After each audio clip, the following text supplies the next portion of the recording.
This is our special podcast to celebrate Burns Night, and we are going to celebrate everything Scottish. I have two Scottish icons. I'm calling them icons. If you know them, you'll agree. But it's Shorncliffe has a very strong Scottish link. Obviously, our last podcast was all about Sir John Moore, great Scottish hero, an amazing man, one of my true heroes, but also the 95th, when they came to Shorncliffe, the men who changed the British Army and changed and brought humanity to the British Army 200 years ago, and we've seen this quite liberal, were Scotsmen. They also have a reputation as being phenomenal fighters. And understanding that linked history, we've got a lot of Scotsmen who are buried at Shorncliffe as well. So we want to talk about Scotland. We want to talk about their military past, their military reputation. We also have two fantastic people on. Tony Pollard, an academic from Glasgow. Hello, lovely to be here. And we have the man who I like to dub as the next King of Scotland, His Royal Highness, King Charles of Allen of Duncarron with beard, who runs a fantastic community heritage project at Duncarron. He's also lead piper with Saw Patrol. And you might have seen him lobbing heads at Russell Crowe, fighting on the beaches. He gets killed in every film. Evening, Charlie. Pleased to be here. Hope I can contribute. I mean, I've kind of done a lot of different things towards contributing to Scottish culture and heritage. But yeah, I'm glad to be here. Hope we can have a laugh. Well, first of all, Tony, come to you and talk about sort of Scottish heritage. First of all, obviously, we at Shorncliffe are fighting to save an international heritage site. It's linked to Scotland through so many ways and through so many Scotsmen who've been there. Are you finding at the moment that heritage in Scotland is suffering? Are you finding that, what's going on north of the border? Well, speaking personally, my entire program for outside of the classroom, all of the field work, all of the projects that were planned, none of those have happened. So last summer was a non-starter. We were supposed to be at Waterloo. We were going to restart a project at Culloden, obviously very relevant if we're talking about the Scottish martial tradition. That didn't happen with the National Trust for Scotland and Glasgow University because of the crisis. And we're now looking to this coming summer and wondering whether those things will be rescheduled, because obviously things change so quickly, and yet not quickly at all. So I might be sat here next autumn having done nothing again. I hope not. Yeah. And Charlie at Duncarron, which is, well, actually, Charlie, you tell us about Duncarron. That's the easiest way. Tell us a story about that, because it mimics what we're trying to do at Shorncliffe. I mean, we cover a lot of different eras, and we go a few hundred years in either direction. Primarily, it's an educational facility in the guise of a replica of an early medieval chief's residence in Scotland, to the best of our knowledge. All the frames are held together with oak pegs. We've tried to use very little as possible modern fixings, but due to 21st century building control, there's a lot we have to do. But we're doing our best, and it's something that the bare bones are there. As an educational facility, we can improve as we learn and go forward. I mean, when's the last time a medieval fort was built in Scotland? So yeah, we're kind of learning as we go. None of us had any skills, and certainly not that great amount of historic knowledge. And we relied on guys within the trust. When it comes down to putting on events, we try and keep it fun. Because we have an event space, it's not, you don't go there and strictly see an early medieval castle. You can go there and bump into pirates. You can go there and bump into Jacobites and redcoats, like a stockade style thing. It can be dressed up to look and similar to what a Roman fortress would have looked like, possibly at that time. So we cover all the visitors and invaders of Scotland and try and enhance the interest in our Scottish culture and heritage. And again, lately we've been attracting a lot of reenactors who have brought a lot of, great tuition to the table guiding us and keeping us right. And, if something's not right, they'll tell us, which I love. I love people being direct and forward. I hate people beating around the bush when it comes to this kind of thing, So basically what we've done is we've spent the last 25 years building the bare bones of something that can flourish and grow into something massive for all to enjoy, reenactors, other group users, even LARPers, we've had even LARPers interested in the site. Just recently we came up with an idea with Professor Tony Pollard, more in his field, and it'll be probably based around a similar project that he ran in Pollock Park on the trenches, First World War trenches, if I'm right. And although that's got nothing to do with medieval history, it's still part of our Scottish culture and heritage. Yeah. And we want to try and cover a little corner of the site to build these trenches. And I guess much like what you're trying to do with your trench systems, where they did their training. Yeah, so in a nutshell, that's kind of really a quick summary of what Duncarron's all about. Obviously, I visited last year. You were kind enough to invite me up for a very, very special event, which was just amazing. And the site is fantastic. If you're going to Scotland, go to Scotland. Scotland's a fantastic place. Go and visit Duncarron. It's one of the places. It should be. It really should be on the tourist map, bigger, because it is absolutely. Scotland. The location is fantastic. The people I met there were fantastic. I loved it because you could, your moments you can sort of sit inside, and it just has that immersive feel to it. That's what we're planning for Shorncliffe. I'm going to say, Chris, that's exactly what we want to do for Shorncliffe. It is exactly the same thing, and what we've discussed on many occasions are how we're going to do it and how we're going to put it together. Well, Tony, I'm going to say we've got original trenches at Shorncliffe. So at Shorncliffe, we've got Sir John Moore's Redoubt still there. You've got First World War trenches that the Canadians. We've got lots of photographs, as well as they created a mine, a big hole, and they showed people how to revet that and how to protect that and use it. Happy to send pictures of what they did there, because the backside of Shorncliffe, they created the First World War battlefield, which is that's phenomenal stuff. To my shame, I've not managed to make it down yet, and I really must. And it's one of those things that during the kind of the constraints we have at the moment, the first thing you want to do is get out there and see something. But Shorncliffe is definitely on the list, and I think these sites that allow public engagement, be it the original as with Shorncliffe or recreations as with Duncarron. And I met Charlie for the first time about 20 years ago, and he was standing behind basically a matchstick model of this medieval stockaded castle. And he said, we're going to build this.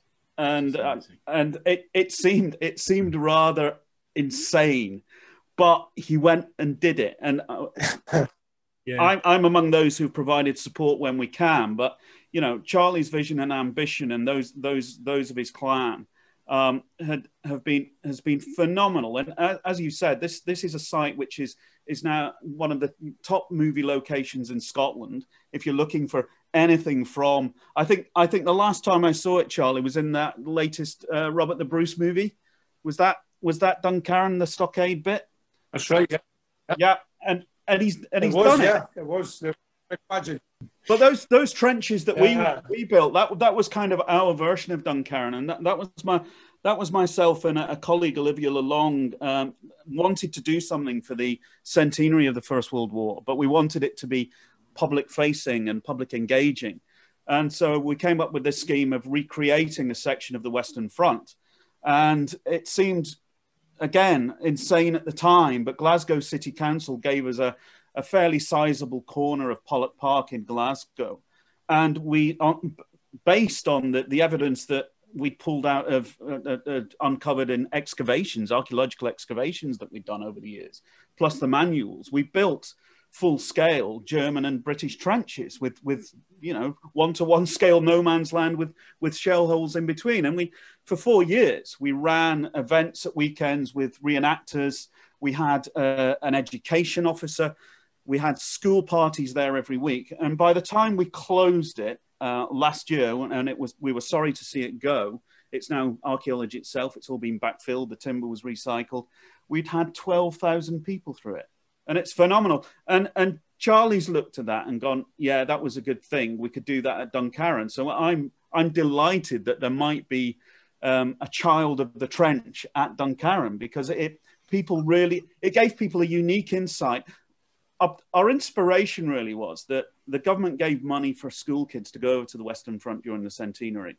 But that ran out fairly quickly. And for kids to go on a school excursion to the Western Front, to France or Belgium, was about 300 quid.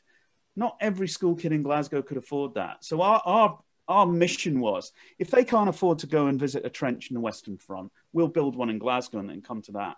And I'm really proud of what we did there. And I think that's kind of the ethos that you're looking at as well, isn't it? Absolutely. This is exactly, the difference is obviously it's getting council support and county support. What is totally, and what they don't seem to get, is that we have the original trenches. Yeah. So they're still there, and there's British, and there's German, and there's pillboxes, and there's Martello Tower, and there's a spigot mortar, and there's Bren guns. You're going to make me cry in a minute. I need a drink. That's all far too much good stuff.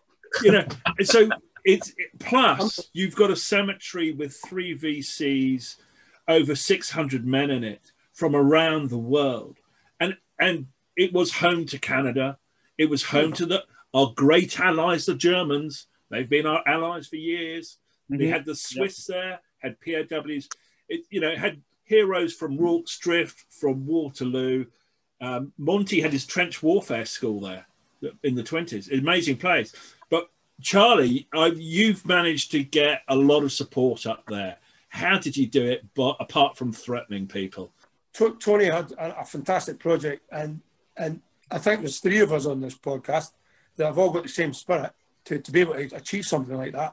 It never surprised me one little bit when I first started, and it's quite nice to hear Tony tell me it looked insane, because that a lot of people echoed that, but not in a derogatory way. It was just like, as Tony was, it's like, dude, that's a big bit you're biting off there, but there was an element of people that said, you'll never do it. I never ever bothered for a second listening to any of that. I just went ahead and done it, and I found a way to do it. And we're quite unique in the way that we have a lot of people involved, and I saw a niche in the market. I saw a niche in the market in film and television, because from the very get-go, the lottery fund knocked us back, said it wasn't something that, the public would be interested in. I've had events knocked back because it's something that, the public would be interested in. Yeah, everything that I've been told, and it's raised cash for the project. And working in film and television, everybody had an agreement that they were working to raise funds for Duncarron.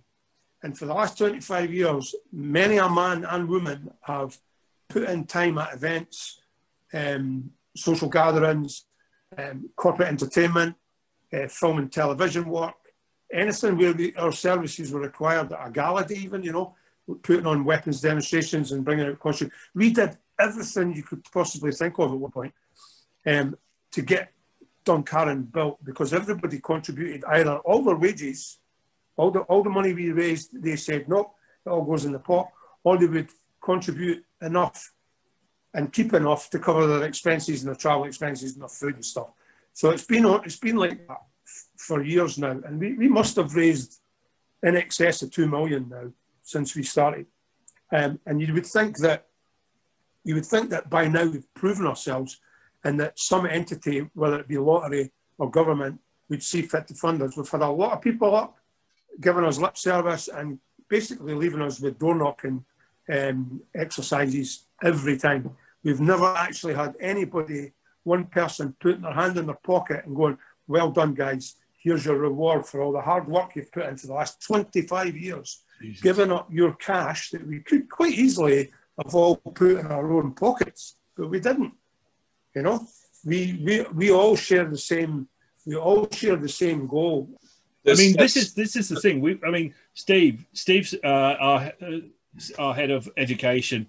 I mean, the stuff we've done with cadets, because obviously we had a lot over for Vimy 100, a lot of Canadians over, which was absolutely fantastic. It's always been completely inspiring, especially getting the feedback from them has always been amazing, absolutely amazing. I think also from what Charlie was saying, I take heart from that, because there's so many similarities that we've experienced from where we are at the moment, and what he's been doing and continues to do, and what we're trying to do as well. There's a lot of similarities, a hell of a lot of similarities, and I take heart from that, because sometimes you get very, very down about it.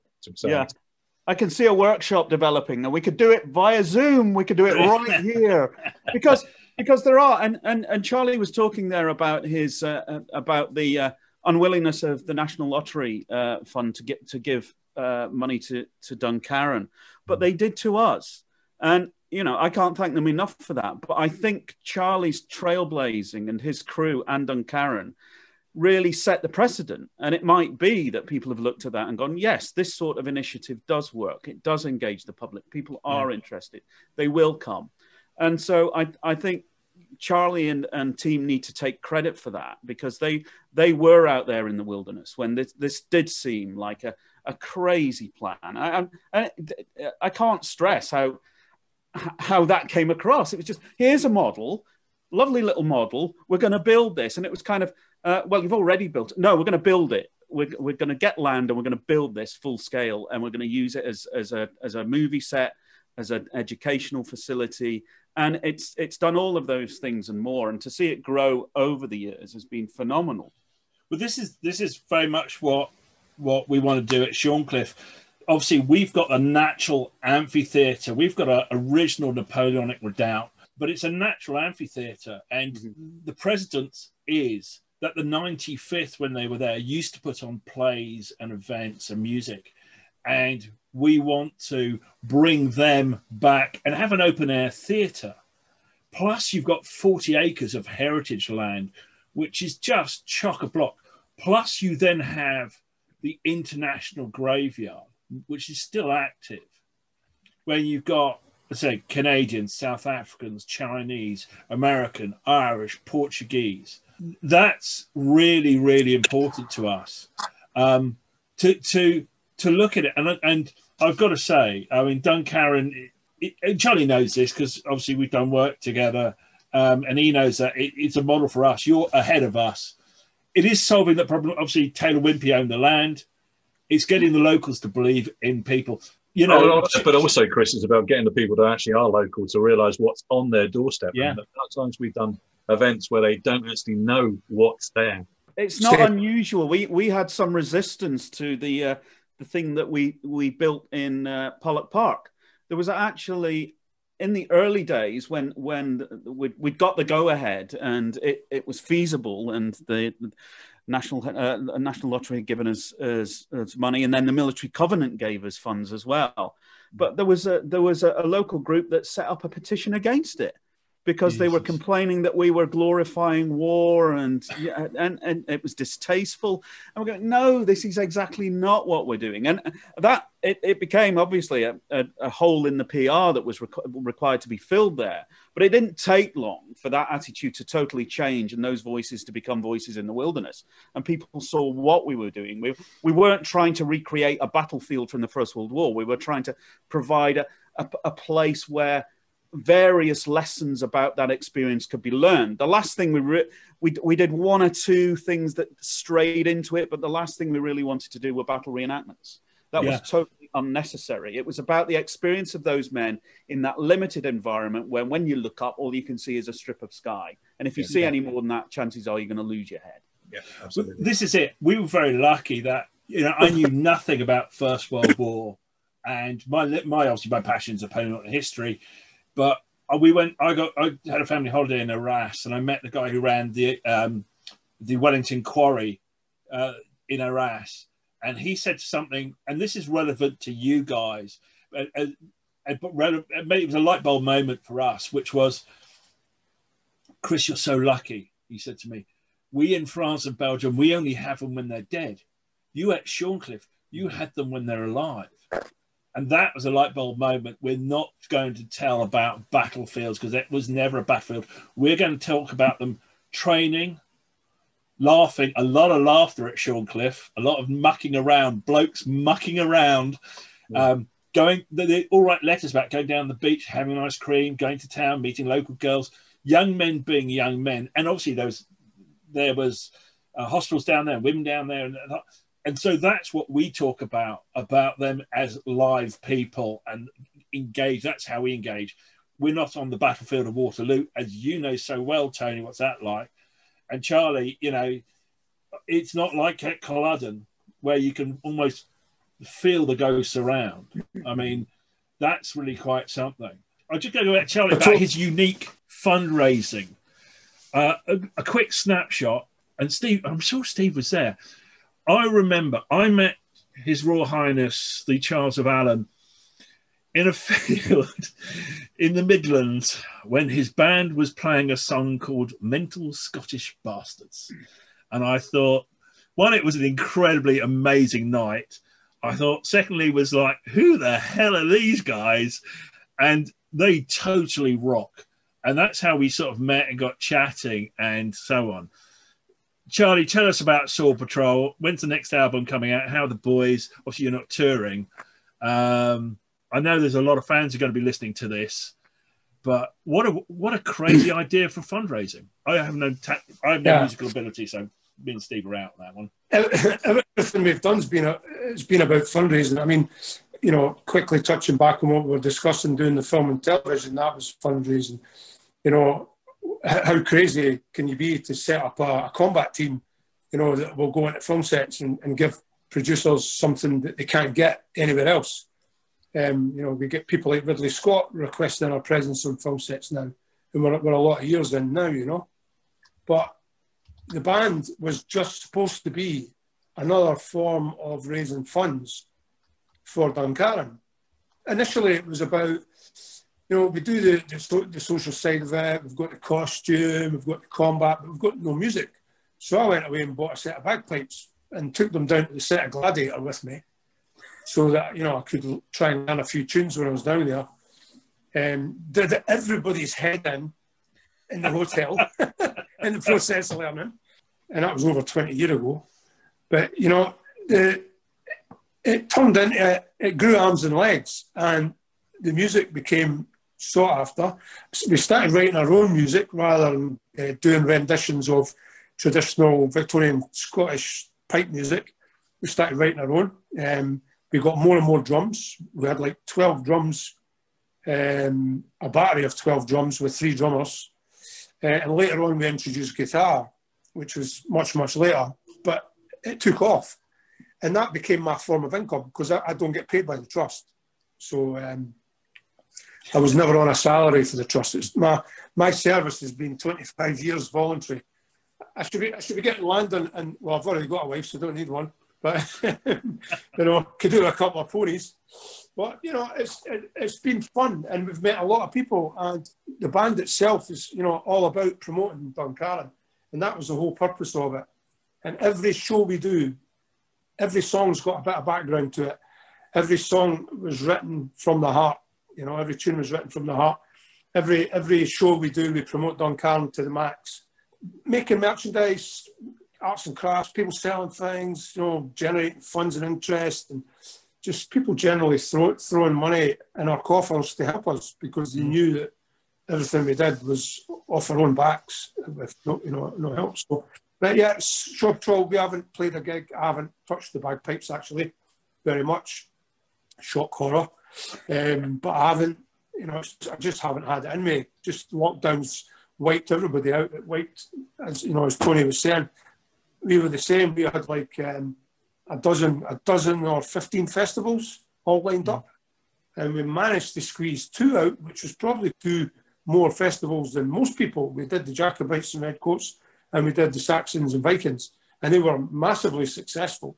Just and in a way, I feel a lack of funding and support was one big hinder, but it just made me all the more determined to find ways to raise the cash. So, you know, my I don't know, my imaginative mind, my determination, my will to succeed and not let all the people down that I said, I'm going to do this, and they back me. And the minute people start backing you up, you've got to follow it through, because then they've wasted their faith in you.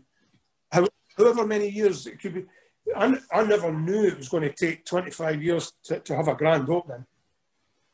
You know, I thought, but then again, if we'd been funded and the money had been thrown at us, we would never have met all these wonderful people that we've met. But we, you know, and we've met some right bad ones as well. But that all goes hand in hand. Haven't we all? There's always bad experience, you know. But it never, you know, most people would have fallen on their backside. Half of it, never mind everything that we've had to go through. But I feel that guys like us, it's just we have a duty to fulfil what we said we were going to do. You know, do what we said we were going to do, and that's the thing that's driven me forward. I mean, this is absolutely great. And Steve, it all came about. I found Shorncliffe because as a 95th reenactor, I wanted to find out where we were born, which was at this place called Shorncliffe that at the time on the internet didn't exist. And when I found this map in eBay, which showed where it was, and then next day I went down to find it, it was that moment of, do I do something or do I just take a photograph and walk away like most reenactors would do? I thought if I'm going to wear the green jacket, I'm going to have to earn it. But over years, when we meet them all the time, don't we, Steve? People who've got relatives buried there. There's people who are against us who are for certain reasons. I have 600 reasons to fight, and they're all buried in Shorncliffe. And I can't let those boys and girls down. I can't let their families down. Someone has to fight for them and tell their stories. And I know, Tony, you're heavily involved with archaeology. You do an amazing project, which is Waterloo Uncovered. I mean, that falls exactly into that, but that also has a fantastic story about how it's helping veterans today. And we love working with veterans. Yeah, well, Waterloo Uncovered goes back to 2015. I was first called down for a meeting at the Guards Barracks in London would be summer of 2014. So the anniversary of the 200th anniversary of Waterloo was approaching. And I had a meeting with two guys, one Mark Evans, who had been in the Coldstream Guards, seen heavy action in Afghanistan and had come out with pretty bad PTSD and got himself together. And Charlie Fournette, who was still in the Coldstream Guards. And they'd gone to university together at UCL and both, believe it or not, studied archaeology. Both ended up going to Sandhurst and joining the forces. And they given their mutual past and their current situations, they thought it would be great to take guys out, i.e., you know, their comrades out and do some sort of archaeology. And that Waterloo was the Coldstream Guards have a very strong connection. All the guards, the 3-foot Guards regiments battalions obviously do have a strong connection to Waterloo. And so the 200th approaching, that was a no-brainer. And then they thought, well, if we could do archaeology. And we need somebody that can kind of deal with that. And obviously by then I'd built a reputation as a conflict and battlefield archaeology. So they got on the blower to me. I went down and they said, right, how do you fancy putting together a project and directing archaeologists in the field to investigate Waterloo, but with veterans? And these are guys that have suffered physical injury or mental trauma, PTSD among them. And that was absolutely, for me, it was something I could not resist, because by that time I was already engaging with veterans from the Falklands War. And that's another project. There's another story entirely there. Fingers crossed we'll be starting a project in the Falkland Islands this year. Again, COVID dependent. So we put together a team, and people, the best in the business as far as archaeology and the technologies involved are concerned, fell over themselves to get involved. We put together a team. We first went out there with a small team just to see whether it'd be worthwhile in Easter of 2015, obviously the big year. And we became partners with the Wallonian Heritage. So there was nothing we could do there without official government permission from the Wallonian state, which we got. And, you know, we've worked together ever since. And the last time we were there, as I said, we couldn't go out there last year, but in 2019, when we were out there for our then annual 2 weeks in the field, I think we had a team of about 130 people, and about 60 of those were veterans. And it's I constantly come back to the point that it's the best project I've ever been involved with. It's absolutely just the ultimate in reward as far as bringing my skills, my knowledge, collaborating with others in my field. And we've got, as you know, we've got reenactors involved, we've got historians, my students come out, we've got professional archaeologists. Some of it's surreal. There was one day I was outside the south gate at Hougoumont, and I was probably scratching my head over a trench that wasn't working out or something. And Charlie Fouinette was in Kent, and he said, I'm in a classroom and I'm giving a talk to a bunch of school kids about Waterloo. And I said, well, obviously, as you know, I'm here. And he went, would you say a few words to them? I'll put you on speakerphone. And I said, hang on, Charlie. Somebody came out the gate. I said, how would they like a few words from the Duke of Wellington? No. And the current Duke of Wellington came out of the gate, and I said, Your Grace, would you say a few words to these guys? He said, sure, Tony, yeah. And Charlie, I could hear Charlie's jaw hit the classroom floor back in Kent as the Duke of Wellington held forth about Waterloo. But that's that project all the way through, and it's exactly what Charlie was talking about. You start with the germ of an idea, and if it works, it works. If it doesn't work, it just falls away. But if it works, in my experience, it just grows into the most beautiful thing. And, you know, Duncarron's one, Waterloo Uncovered is undoubtedly another. But did you two work at Culloden? Did you work at Bannockburn, yeah. Charlie and Tony? We've done a lot of stuff together. I mean, we've done the one thing that we did do, which was amazing. Well, it's one of the many things we've done. But the thing that sticks in my mind was for the new... my team did the archaeology at Culloden that informed the National Trust for Scotland revamping of the battlefield. And for once, they were able to tell a proper story. You know, have things like the interpretation boards actually in the right place on the battlefield. And they built a new visitor centre, and it was opened in 2007, 2008. I actually had lunch with the Queen. That was surreal, having a member of the royal family at Culloden, the Hanoverian royal family at Culloden, so to speak. But they, as part of that, I was on the academic panel for the visitor centre with the designers, and I'm really proud of what they did there. It's old school and it's new school, but it's also got the artefacts from the battlefield. And they wanted to have this experience immersion room where they would recreate on film the battle and project it on 4 walls. So you stand in the middle of the room. On one wall, you've got the Jacobites appear. On the other wall, the government army, the British Army appears in their red coats. And then the other 2 walls have got wraparounds.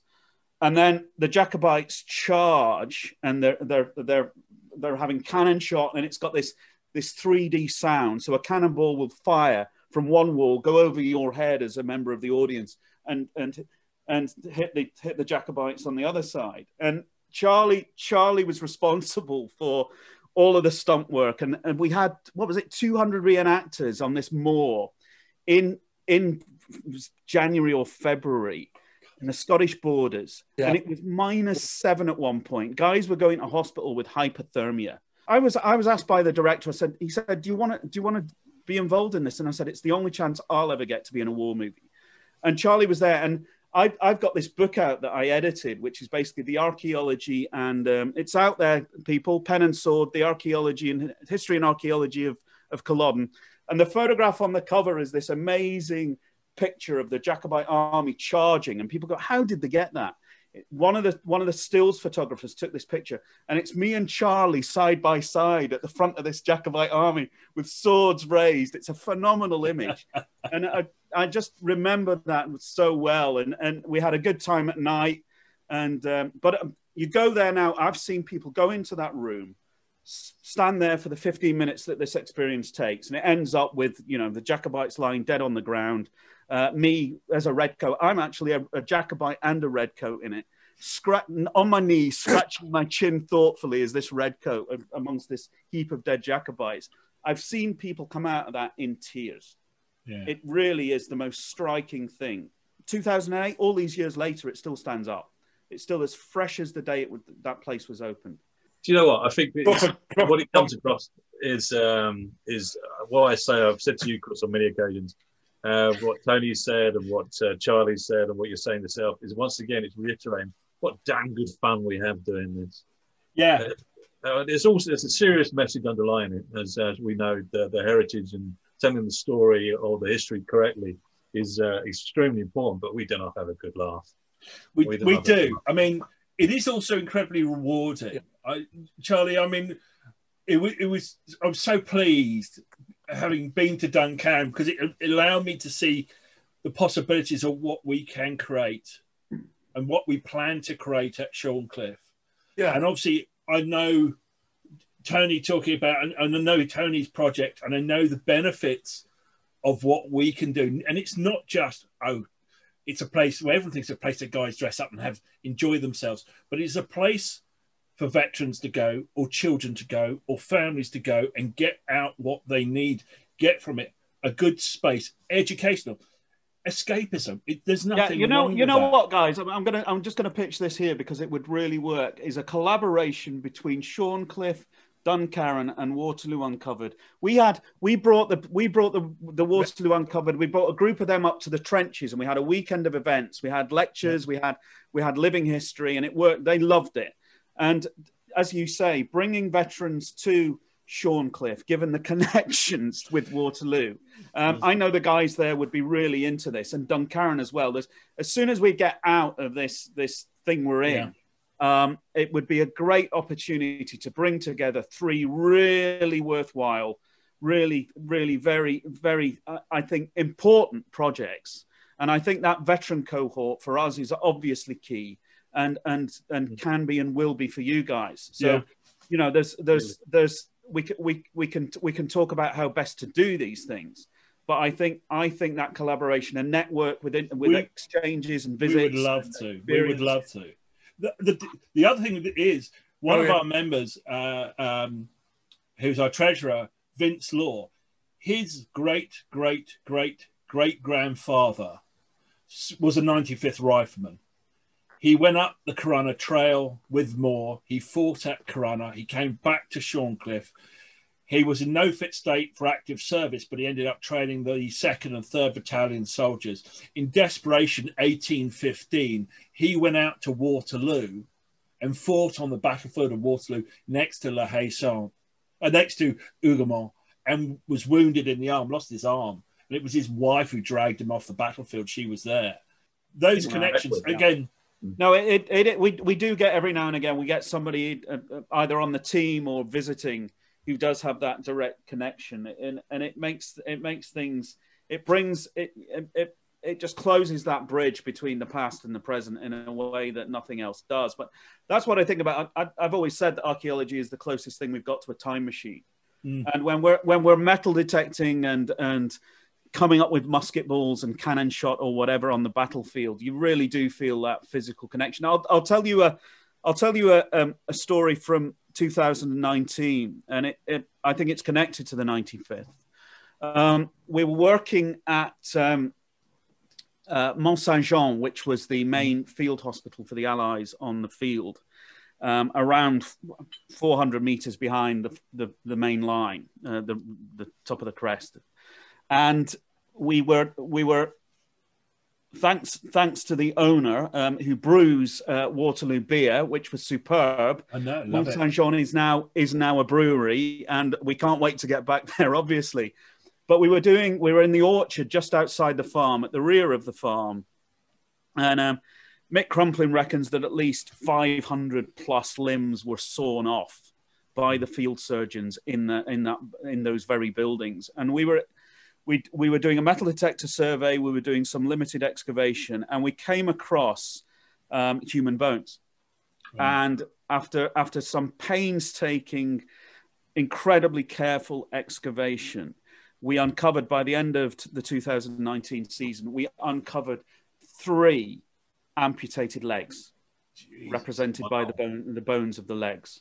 Jesus. And we think what has happened is these were... I've collected some amazing descriptions of the farm in use as a field hospital, mounds of limbs in the courtyard. We think what we've got is the backfill ditch of the lane that ran up behind the farm. Not long after the battle, this stuff was removed from the yard as things were cleared up. These bones were dumped into this ditch, and over time, it's filled up. We think it's a ditch. The soil differences are very difficult to see, but just a few meters up, it looks like we've got a good part of a horse in this same. It could go on for quite a distance along this lane. There's still a lane there, but it's slightly further away. And so we got our Belgian colleagues in their labs were examining these bones. It was only then we realized, once they'd been lifted, one of the legs had a French musket shot in it. And we're doing close analysis, 3D recording of laser scanning of these limbs. And on the same site, we've got modern veterans who have lost one or two legs through explosive devices in Afghanistan. And you might think, well, that's going to cause them a lot. But we've got this huge backup. We've got a huge mental health support. Some of the leading experts in the country on that. And so if anybody has trouble, they've got the help. But the thing was, it had a positive impact, because they were looking at these bones and think the realistic reaction was, if I'd have been around in 1815 and lost my leg and had it cut off, there's every chance I would have died. Yeah. Now here I am, a healthy individual, part of this team, having a wonderful time learning about the past, and it was counterintuitive almost. Yeah, I will just close that with a story about that. I noticed there was a little piece of brass just next to these legs, and they've been obviously thrown into the same ditch. Once it was excavated, I recorded it photographically, and I hadn't seen anything like it come up from any of the other surveys. And I looked at it, and it's the top of a scabbard. And I thought at first a sword, but it's not. It's got that pen hook on it. Yeah, it's from a sword scabbard, a sword bayonet, and I'm pretty sure it's probably 95th. Now, when you think. We are directly behind the sandpit. We are 400 meters away from the sandpit and the main 95th position. So we've got three legs, and what I'm pretty sure is, I'm no expert on that form of kit or the 95th rifles. That absolutely follows, because Kincaid does a classic. And if anybody wants to read history from the view of a British Army officer who couldn't be more British or more English, it's hilarious. Kincaid was absolutely hilarious. And he talks about that. And don't forget, these are soldiers, a lot of them who have been in the 90s for a long time. They don't need orders. They are highly professional snipers. They don't need to wait for some Rupert on a horse to give them the order to retire when they see the French coming at them. So he goes, right, we're going to retire. He turns around, they've already gone. He was the only man left standing, and he has to scamper after his men because they don't need. They were a modern fighting man, and so to find that far, they did go a long way back. And I don't bloody blame them either. Yeah. Well, we've got in that same orchard, we pulled out a 6-pounder round shot cannonball, and it's far too far to the rear to be from the Grand Battery, a good distance away down in the valley. I think it's from once Le Haisson fell late in the day and the 95th scarpered out of the sandpit, they brought up a battery of guard horse artillery and put them on a ridge that you can still see. We've worked out where this position is. And then started to fire almost at point blank range into the square. This is where they hit the Inniskillings. And basically, there's the story that the Inniskillings basically died in square. And that's where that but we think the 6-pounder we've got from the orchard is an overshoot from that engagement. But so that cannon shot represents the point at which Napoleon probably came closest to winning the Battle of Waterloo. And that when you hold that object, after a detectorist has found it, and the team, including the veterans, has carefully excavated it, pulled it out of the ground, you take it into our on-site lab in the brewery and clean it up and hold it, and you just think, good God, this is more than history. the thing is, if Waterloo was in the UK, it would have light industrial units on it now and a railway running through it. But because of the conservation laws in Wallonia, as far as heritage is concerned, they can do that. It's much more difficult. I've been involved in the attempts to conserve battlefields in Britain, and it's not easy. There needs to be a real will. They're difficult sites. They're big bits of real estate. How do you you can't preserve things in aspect, but Waterloo is a great example of a very well preserved battlefield. Charlie, I mean, what is it about Scotsmen? They don't just go in the fight. They tend to be a more thinking man's fighter, and I know in during the Gulf War, I believe it's the Scots who did one of the few bayonet charges actually in when they're under attack. I think the Scots have always had to survive, and I think if you're thrown into battle, I mean, I'm ex-merchant navy. I'm not. I didn't, serve under Her Majesty, but I just think that Scots are loyal people, and given a task together as a community. A lot of regiments were communities as well, weren't they? So you were fighting next to your neighbour, or you could even be in the same regiment as your cousins. So that, from what I get from it and the stories I've been told and heard, they were the best guys for the job. They were loyal and they could be depended upon, and they would get sent in to do a job. They would do it. There is the other angle, people saying the Scots were many cannon fodder, and that may have been the case, but so was any man in the British Army. The style and the way battles were fought. Go way back in Scots' time. They were more of a guerrilla fighter. They never fought out on the open field. And I suppose one of their earliest defeats was the Battle of Mons Gropius. Right, so we must all get together. But Charlie, first off, you and I need to talk about the Trench 2. This time it's personal. And you guys, I mean, I'll happily come back and talk again, but yes. We're going to have you back, Tony. Get more people back. We've got so much to talk about. Again, this is about Burns Night. Slange Slange, guys. Slange. I'm off for my haggis. Take care. Cheers, Tony. Thank you very much. All the best, guys. Bye-bye. So, okay. Thanks again. Speak soon, guys. Speak soon. Thank you. Happy Burns Night. And to everybody who's going to be listening to this podcast, happy Burns Night. I hope, especially this year, it's a lot easier, and I think it needs to be a little bit more Scottish.